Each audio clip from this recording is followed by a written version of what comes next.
This is a video to accompany the Statue of Liberty, or Lady Liberty, made here in sage, which was the original intention, a perfect match to the colour of the copper statue, and using the limited edition gold for the flames as well.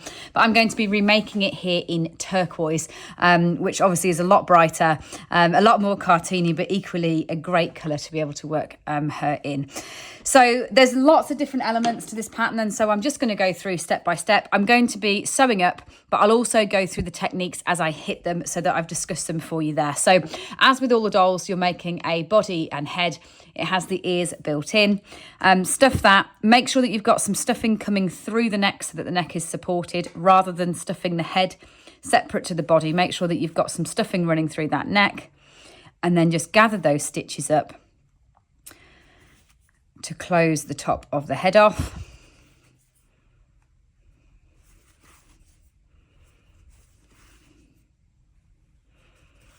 Like that. And then something really exciting for me and this design is to introduce a standard form that has toes. So this is a brand new standard form for Ed's doll's legs, introduced with the Statue of Liberty, and you would be able to do these onto any of your dolls. So if you do buy this kit, it means you're going to have the pattern for the toes that you could decide to work onto any of your dolls. They do still fit in the shoes in the same way as well, so it means that you can put them into the shoes if you wish, into normal doll shoes. So obviously you are making a right and a left foot, and all I want to recap technique wise when making these standard feet is how to make a bobble. So what you're going to be doing to create them is you do a split to create your big toe, which you'll be used to doing. You've done that with your fingers on your dolls in the past. So you do a split for the big toe, but here the toes are created by doing different size bobbles. So I'm just going to demo that for you on the top of this leg so you can see the different size bobbles.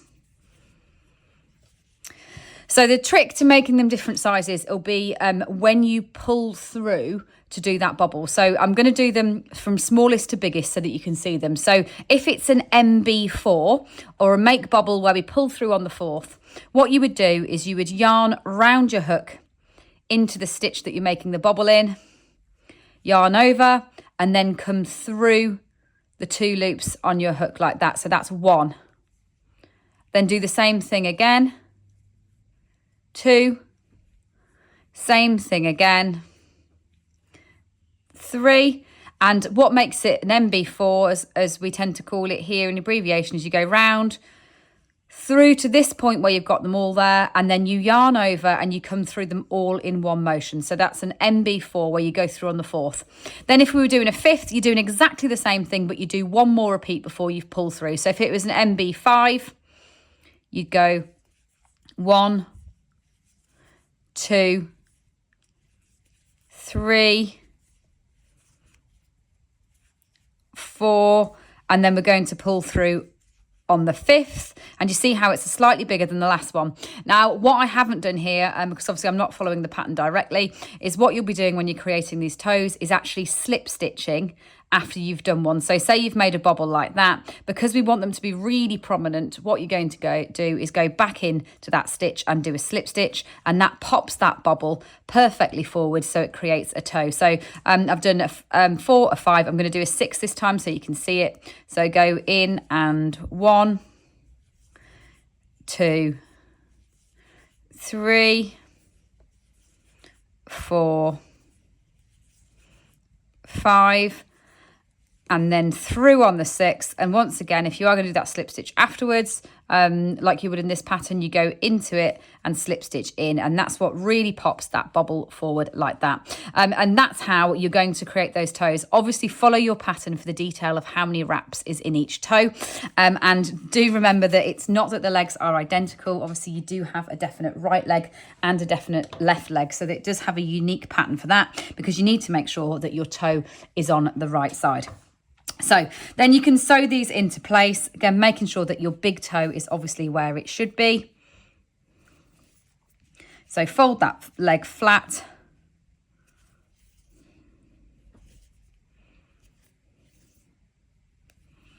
like that, and sew into position.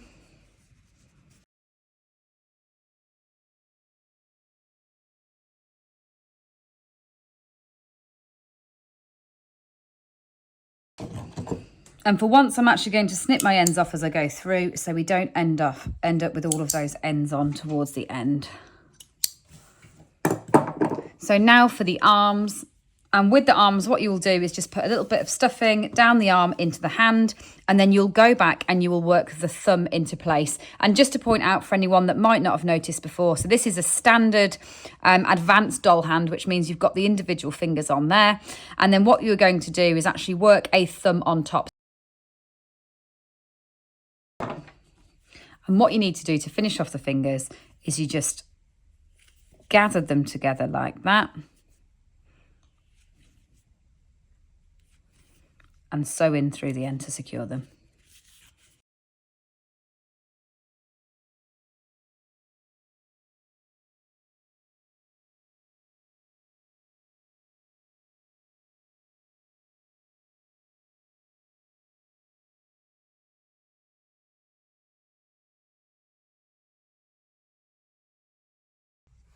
So when it comes to sewing your arms into place, all you need to identify is where the index finger is. So that's the larger one that you started one round further down. Obviously, like your toes, your index fingers will face inwards like that. We'll add our thumbs on later.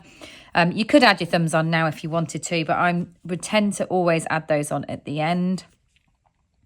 So close the end off like that, and then sew the arm into position on the side of the body, just beneath the neckline. So do you see where you've got a decrease here where it forms the neckline? That's the line that you're going to be sewing those arms onto.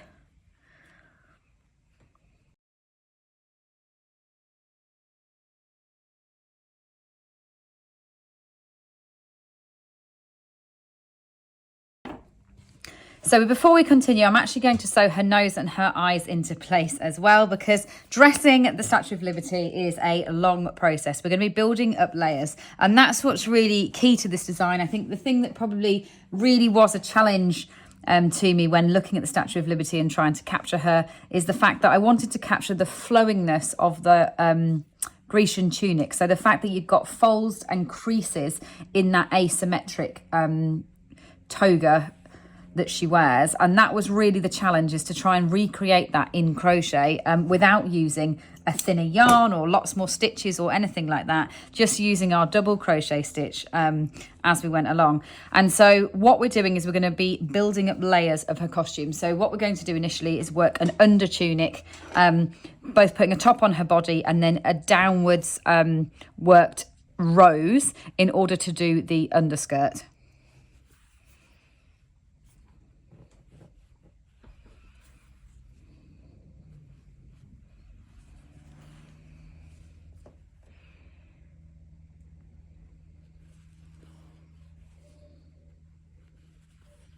And that's before we even get started on her hair and her crown, which I will do at the end. Right, so first, let's put on the top tunic. So you will have made this as a separate piece. The only technique that's likely to be new to you, because you will be kind of missing and splitting. So what you do is you're going to be starting on the neckline where you chain, and then you work one sleeve, you leave a gap for the centre of the body, you work a second sleeve, and then you'll rejoin and you'll work the body. And the thing about it is that I wanted to create was the idea of the creases and the folds underneath that top layer. So that's why you're doing that back loop, to leave those ridges along the surface of the fabric. Now, like all the dolls, you need to dress her with her legs going through the neckline. You can never bring doll's clothes across the top of the head. You always go in at the base like that.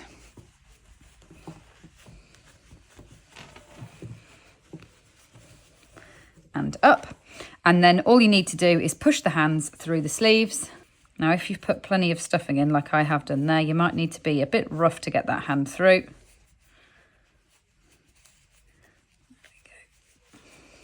And you can always use the heel of your hook to push if you want to. There we go. The tunic top is symmetrical, I should say, so there isn't a front and back, so you don't need to worry about that. All I would say is what I tend to do is always put where I started, so where my slip knot was before I chained, I'd usually put that to the back just to give myself a neatest finish as possible. So get that into position, and then what we're going to do is actually sew in some ends here, so this is nice and neat on the body. So where you've done splitting, you might have a little hole like that. I'll find where that end is, where that's been split off. You see you've got one there. All I'll do before I go any further is close those up, but once it's on her body, because then you won't stretch them apart again or anything when you're putting it on. Just close up the holes like that.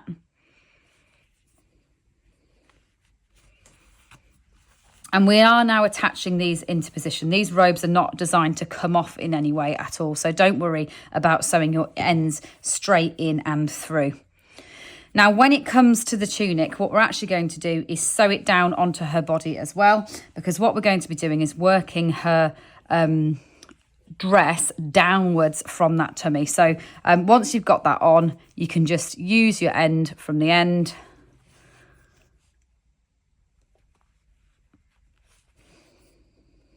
and sew that into place like that. And most of this will get covered anyway with the tunic that we ultimately put on top.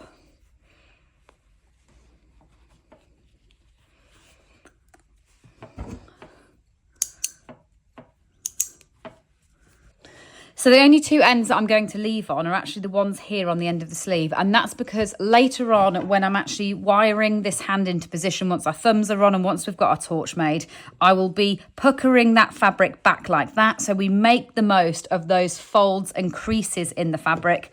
And then we'll sew those, we'll use those ends to sew those sleeves into position like that. So it reflects the billowing creases of the tunic rather than straight sleeves as they are when they're like that. So you can leave those two ends on there. I might even need to rejoin here because that one's quite short.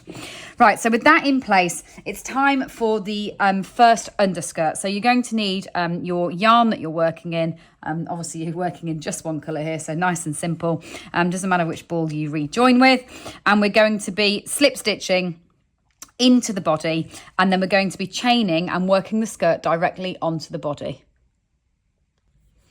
So what I'm going to do is actually slip stitch into position on the doll's right hand side, and that's because that's where the longer side of her tunic will go, and so you will end up with a seam when we seam this skirt. That's where I'm going to put the seam for the neatest finish, but in honesty it doesn't really matter where you are going to rejoin it.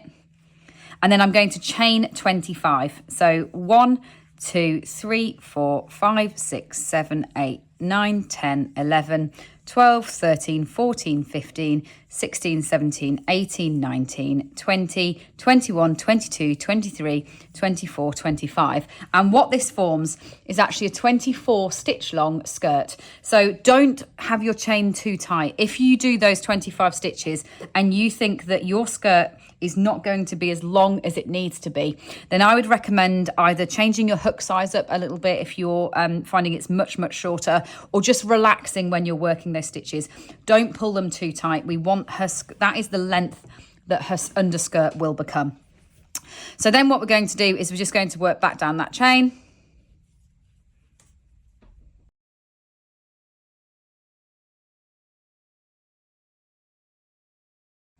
So once you've double crocheted 24 back down your chain, you're going to slip stitch around the next stitch along. So we're following that line underneath where you've put the tunic top, slip stitch one along, then turn, and we're going to work back down this piece again. So we're going to be building her skirt going around her body, this underskirt. And what we're going to do this time is we're going to double crochet into the front loop only. So you see how you've got the V's of the stitches here? We're just going to double crochet into the front half of the V rather than beneath the whole stitch. So go in there, we're going to do 18. So 1, 2, 17 and 18. And to give this tunic even more movement in the bottom of it, we're now going to half treble the last 6, again just into the front loop of the stitch rather than beneath the whole V. So half treble, you go around the hook,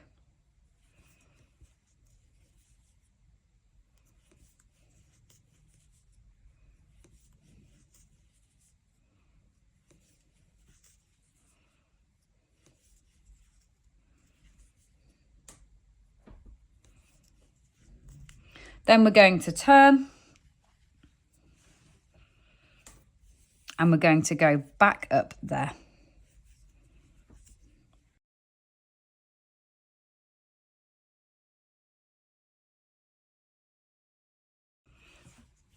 And when you get to the top this time, rather than just slip stitching one, you're going to slip stitch one and then two before you turn. And then you're working down in exactly the same way as we did before. So we're going to be working 18 DCs with our 6 half trebles at the end, but we're doing it into just the front loop. So just into that loop that we can see there. So you're going to be going into the front.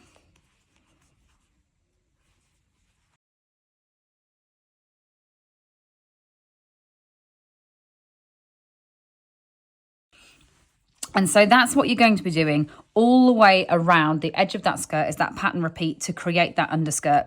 And what I really wanted was the fact that I wanted to see lines flowing downwards, as you do on the Statue of Liberty, as you look at that flowing underskirt beneath her tunic. And that's why we're doing those front loop onlys, is to create those lovely lines going that way down the fabric. Now, I'm not going to do that right now. I will come back and I will finish that later on, but I want to continue with some other techniques on your Statue of Liberty so that you can carry on and you've got the pattern in one place. So it's not that you're finished there. You've obviously got to go all the way around to work that on there.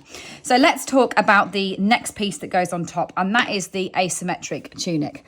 Now, this is probably one of the strangest constructions of pieces that I have ever crocheted. But that being said, that's what creates that lovely shape that reflects the folds of the fabric. So what you're doing, I'm going to just take my stitch marker out so you can see a little bit clearly what you've done there.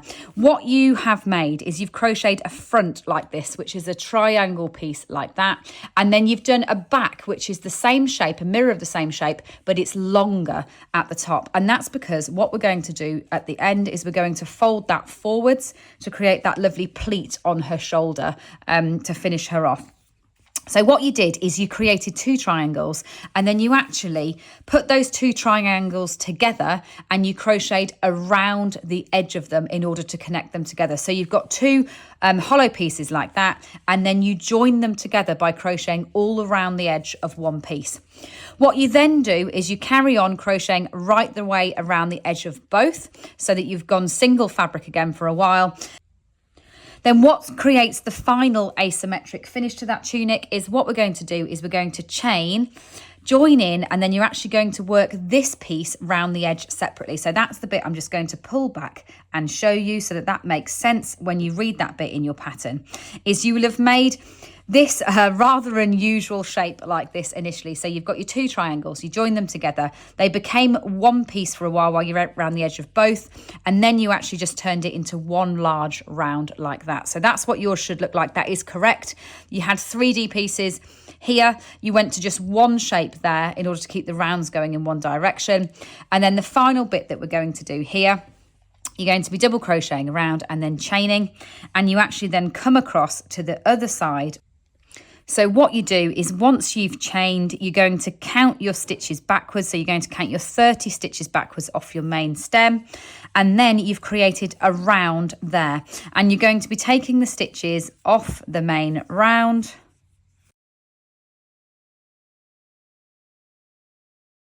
And when you get to your chain, you'll be just going into the middle of your chains like that,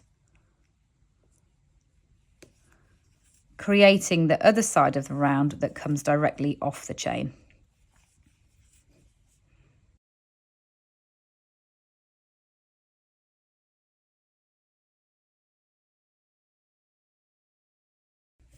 So you'll carry on like that, and you'll then be decreasing that section of the tunic down as one round. So I'm just going to move this one so you've got this for reference here properly. What you're making there is this piece here, and you see how then you've got that chain, that'll have been the chain that I just did there, and then you're decreasing that down as one piece, so that becomes the asymmetric line on her tunic that moves in that direction. Now I'm not going to be able to do the whole tunic again live on this. I'll have to go away, do that, and then come back to the video later on. But what we need to do is then, once you've got that made, you put that onto your Statue of Liberty over the top of her other tunic pieces by putting it in like that.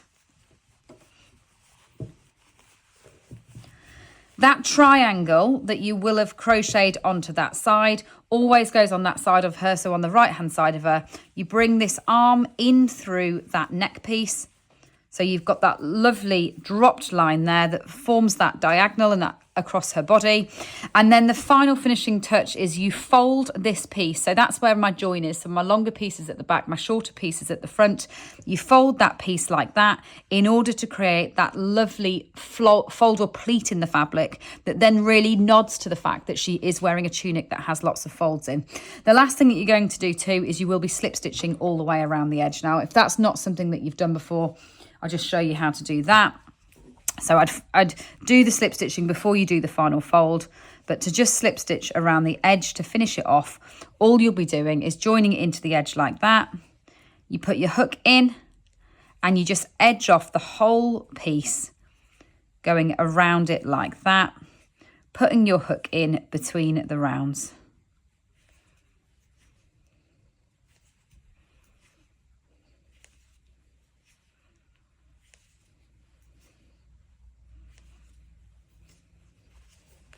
And that just gives it a lovely, neat finish to the edge. So you'll do all that around the edge of here, and then you'll do it all the way around the main tunic once you've finished the bottom segment.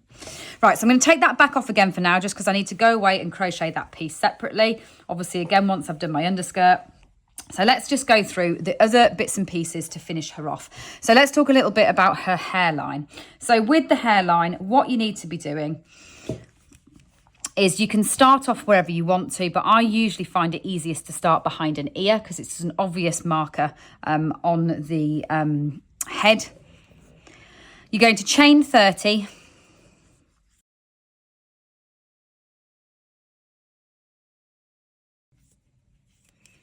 And then you slip stitch in a stitch along from where you came from like that. And what you're going to be looking to do is trace the hairline. So you're going to be drawing a line by making these big loops around the edge. And what we do is we then gather them together. So I'm just going to show you that for a while so you can see what I mean. So 30 again.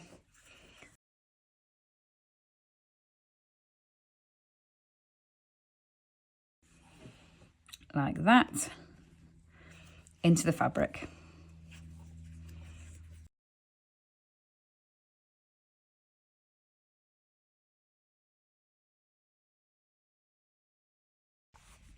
So I'd follow the same pattern, but I'd go all the way along the top of here, back down that ear, back down the bottom of the head, across the neckline and up to the other ear, doing exactly the same thing, the loops as I go along that I will gather together at the end. So that's the hairline. Now let's talk about her, obviously her headpiece, her crown. So what you're going to be doing is creating a band initially that you then sew the spikes onto. And the only bit that I think is a bit tricky in the band is when you're asked to cross over to the other side. So what you've done when you're creating your band is you've chained to begin with, and then you've done a few different size stitches, and then you've actually front posted them all with the same stitch on top. So you've created something that feels quite thick and quite 3D. Then the only thing that's really unusual to do, which is just going to give it a bit more structure before you sew it into place, is we're actually going to go and front post our starting chain before we sew it on and we sew the spikes on. And that is a bit odd because basically what you've done is you've finished crocheting it in this direction here. So that would in theory be the way up that you are when you finish doing those front posts. When it asks you to go to your starting chain to front post it, it is actually going to be over here that we're going to work, but turn your work around totally and we'll go into this side of it here. And then you can front post double crochets the edge chain that we started with, and it's just going to give it even more structure to then stand up on the head. So it's just making it quite 3D and structural with those ribs.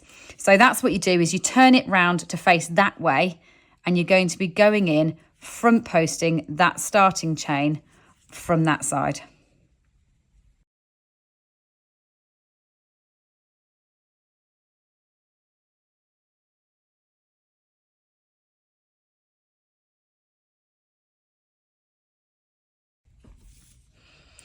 So once you've finished doing that, you should have something that feels very solid to sew onto the head. So you'll have a ridge on the back that supports those stitches standing up nice and straight like that.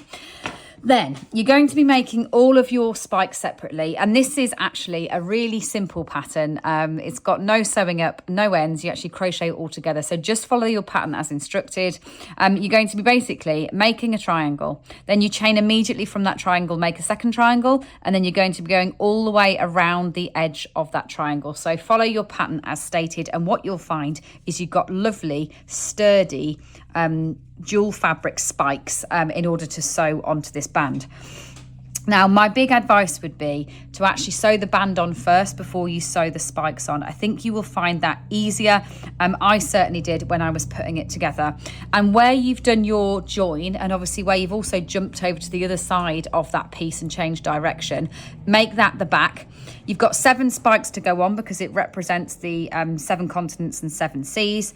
So you're going to sew that first spike totally opposite the back there. And then if you really want to be precise, I've got around 2 to 3 stitches in between each spike, but I think it will be easier to sew this onto your completed doll first and then sew your spikes into position, because it will all be a little bit dependent upon tension to make sure you can see all 7 from the front. But if this was me positioning my spikes, I'd be sewing that end of that spike into that stitch there, leaving these 2 clear, and then sewing that one into that one there. So you've got, I see 2 clear stitches in between each spike. Could be interpreted as 3 because you're going to sew that one in as 3 like that. And that's how you then sew your 7 spikes in and around that headdress.